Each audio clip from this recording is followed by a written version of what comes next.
Olá pessoal, eu me chamo Reinaldo e eu serei o seu professor de física aqui nesse canal. Na aula de hoje nós vamos falar sobre calor, temperatura e dilatação dos sólidos. Mas vai ser uma coisa bem sucinta e rápida para atingir os nossos objetivos. Tudo bem? Vamos passar também pelas escalas termométricas. Vamos falar sobre a escala de Celsius, a escala Fahrenheit e a escala Kelvin. Então vamos começar.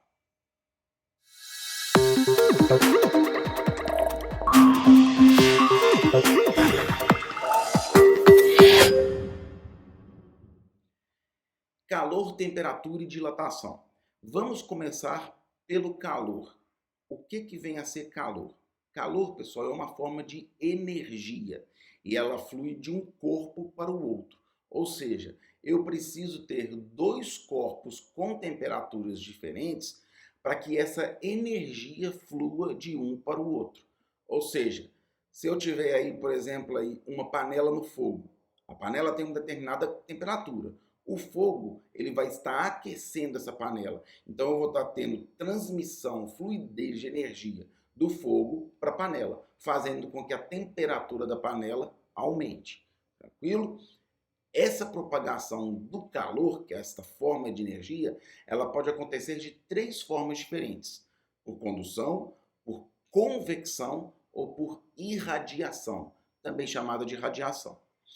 Nesse desenho aí, dessa figura, eu coloquei os três exemplos para a gente relembrar e entender e conseguir compreender qualquer outro tipo que apareça na nossa frente, a gente conseguir identificar qual tipo de propagação de calor que está acontecendo ali. Nesse exemplo aí, ó, a condução, quando a pessoa vai pegar no cabo da panela, o que acontece? Se esse cabo ele está totalmente ligado aí pela panela, ou seja, é do mesmo material que é feita a panela, o que vai acontecer? A pessoa vai se queimar. Por quê?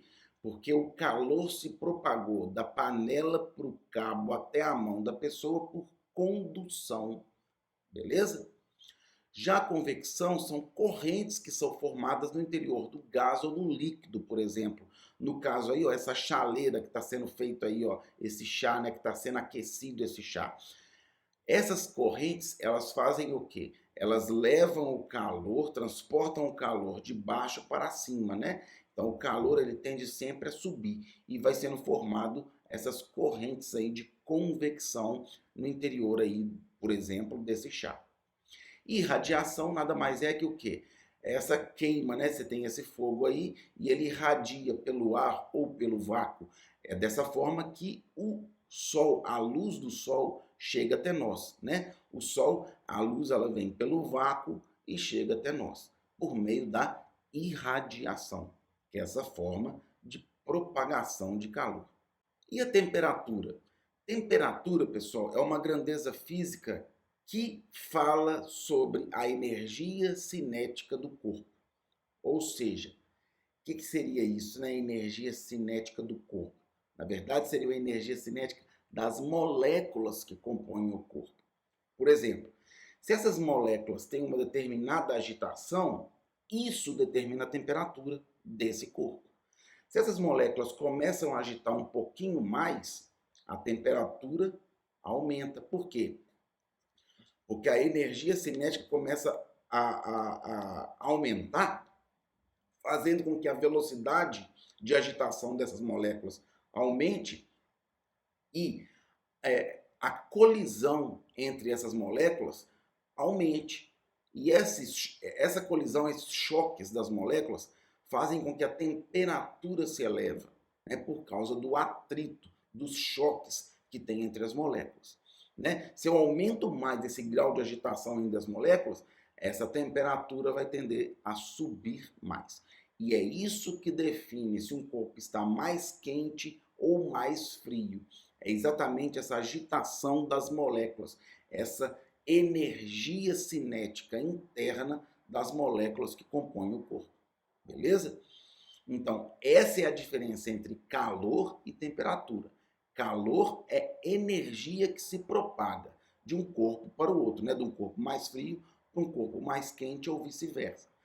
Temperatura é essa agitação das moléculas, né? A velocidade de agitação aí, essa energia cinética interna de um corpo. E quais são as escalas termométricas? A escala Celsius, escala Kelvin e a escala Fahrenheit. Na escala Kelvin, a gente não utiliza colocar aquela bolinha, né, o do grau, tá? É simplesmente Kelvin. E qual que é a relação entre as duas? A escala Celsius, ela é uma escala centígrada, assim como a escala Kelvin. Já a escala Fahrenheit, ela não é centígrada. Percebam lá no desenho. A escala Celsius e a escala Kelvin, elas podem ser divididas em 100 partes. Já a escala Fahrenheit, ela é dividida em 180 partes. Beleza? Com essa relação aí, ó, do ponto de fusão e do ponto de ebulição, por exemplo, da água, olha lá, ponto de fusão da água, ponto de fusão, 0 graus. Ponto de ebulição, 100 graus Celsius. Já na escala Kelvin, o ponto de fusão é 273 kelvins e o ponto de ebulição, 373 Kelvin. Já na escala Fahrenheit, percebam lá, o ponto de fusão da água, 32 graus e de ebulição, 212 graus Fahrenheit. Com essas relações aí e com uma regra de proporcionalidade lá da matemática, a gente consegue descrever a relação entre uma escala e outra. Olha lá, temperatura Celsius é igual a temperatura Kelvin menos 273. E a temperatura Celsius dividido por 5 é igual a temperatura Fahrenheit menos 32 dividido por 9. Pessoal, para que servem essas fórmulas aí? Exatamente para a gente fazer a conversão. Por exemplo, 0 Kelvin. 0 Kelvin equivale a quantos Celsius? A gente vai lá na formulinha e substitui o valor que a gente tem. Por exemplo, se eu quero 0 Kelvin em Celsius, eu vou lá onde está TK, que é a temperatura em Kelvin, e coloco 0. Quanto que é 0 menos 273? É menos 273. Então, 0 Kelvin, que é o zero absoluto, nenhum objeto, nenhum corpo, nenhuma matéria, nenhuma substância foi encontrada com uma temperatura menor que essa. O 0 Kelvin, que é o zero absoluto, ele equivale a menos 273 graus Celsius. Tranquilo, pessoal?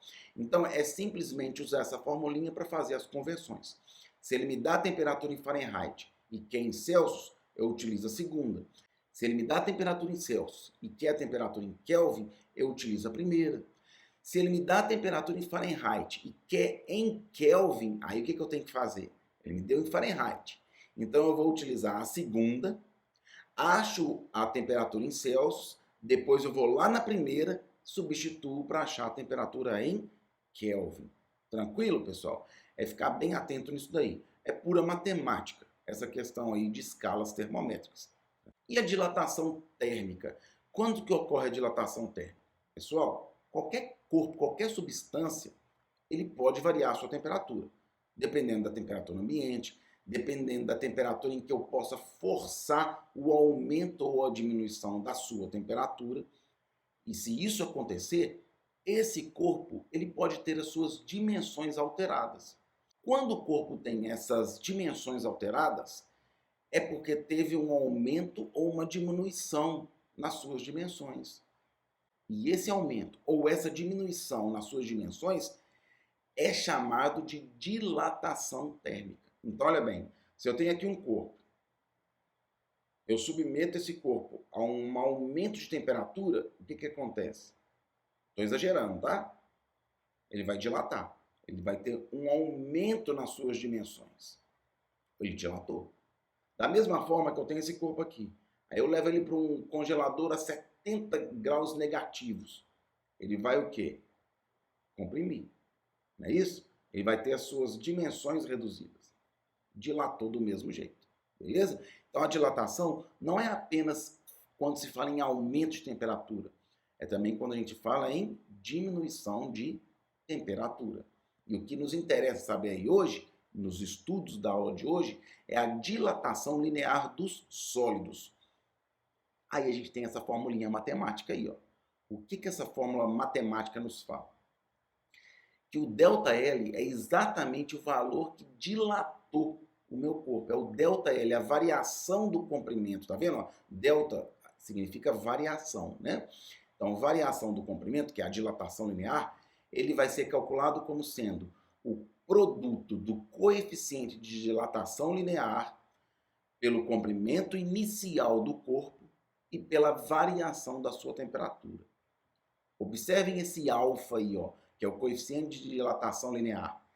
Esse coeficiente de dilatação linear, ele vai ser um para cada tipo de material que eu tiver. Por exemplo, se eu tiver uma barra de metal, por exemplo, alumínio, o coeficiente de dilatação linear do alumínio é 1. Porém, se essa barra for de cobre, o coeficiente de dilatação muda, que vai ser o coeficiente de dilatação do cobre. Mas vocês não precisam ficar preocupados em ter que saber o coeficiente de dilatação linear. Isso são valores tabelados. Imagina se a gente tivesse que saber o coeficiente de dilatação linear de todos os materiais que existem na face da Terra. Impossível, né? Então, se num exercício eu precisar de saber a dilatação linear, de quanto que foi a dilatação linear de um corpo, ele vai ter que me dar o coeficiente de dilatação linear do material que ele quer saber. Tá? Qual foi a dilatação. Tranquilo? Depois que eu calculo a dilatação linear, eu consigo saber de quanto que aumentou o comprimento do meu corpo. Por exemplo, eu tenho uma barra desse tamanho. Aí vou exagerar de novo, tá? Aumentei a temperatura dela, ela dilatou e ficou desse tamanho. Então, esse espacinho aqui, ó, ele determina de quanto foi o meu ΔL.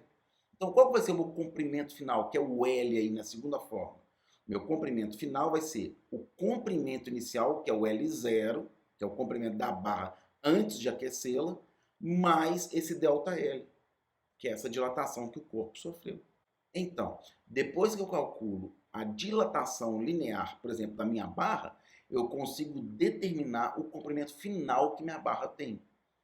Como? Somando o comprimento inicial com essa dilatação que essa barra sofreu. Tranquilo, pessoal?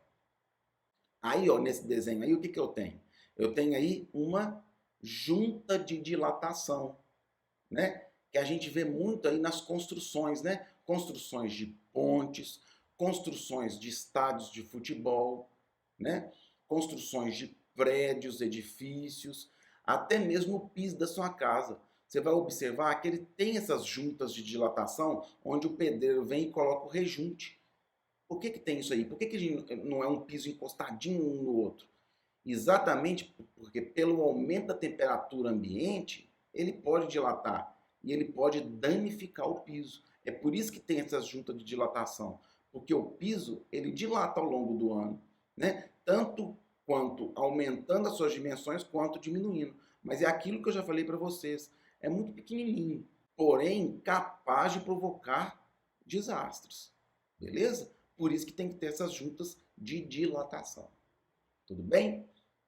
Então, pessoal, a aula de hoje, o objetivo que a gente precisava atingir é exatamente esse daí. Tudo bem? Qualquer dúvida, vocês já sabem, né? Acessem aí os nossos canais de comunicação.